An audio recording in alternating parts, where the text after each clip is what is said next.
दिवाळी सणामध्ये पूर्ण गोडधोड खाऊन खूप कंटाळा आला आहे. चला तर आज मस्त झणझणीत असं आंबट तिखट ढोमी मच्छीचं कालवण बनवू. इथे मी आहे ना ढोमी मच्छीचे तुकडे केलेले पीसेस आणि गबाळ्याचे मिक्स असे कालवण करणार आहे. कालवणासाठी मी 2 मिरची, 7-8 लसूण पाकळ्या, कोथिंबीर, आलं घेतलेलं आहे आणि अगोदरच इथे मी टोमॅटो प्युरी करून घेतलेली आहे. कालवणासाठी लागणारं वाटण मस्त असं दगडी खलबत्त्यात ठेचून घेतलं. मग गॅसवर पातेलं ठेवून त्यात तेल घालून हे वाटण त्यात टाकलं आणि चांगलं परतून घेतलं. नंतर जी टोमॅटो प्युरी केली होती ती सुद्धा यात घातली आणि चांगली तेल सुटेपर्यंत परतून घेतली.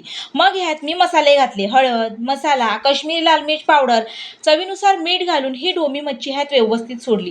पूर्ण अशी हरवाळपणे व्यवस्थित अशी मिक्स करून घेतली आणि मग आगळ घातलं. जर तुम्हाला चिंचेचं कोळ आवडत असेल तर तेच तुम्ही घातलं तरी चालेल. गरजेनुसार पाणी घालून चांगली आपल्याला 10 ते 15 मिनिटं हिला उकळी काढून घ्यायची आहे. 10 ते 15 मिनिटानंतर तुम्ही बघू शकता हिला मस्त अशी छान अशी उकळी आलेली आहे. एक नंबर अशी आपली ढोमी मच्छीचं कालवण तयार आहे.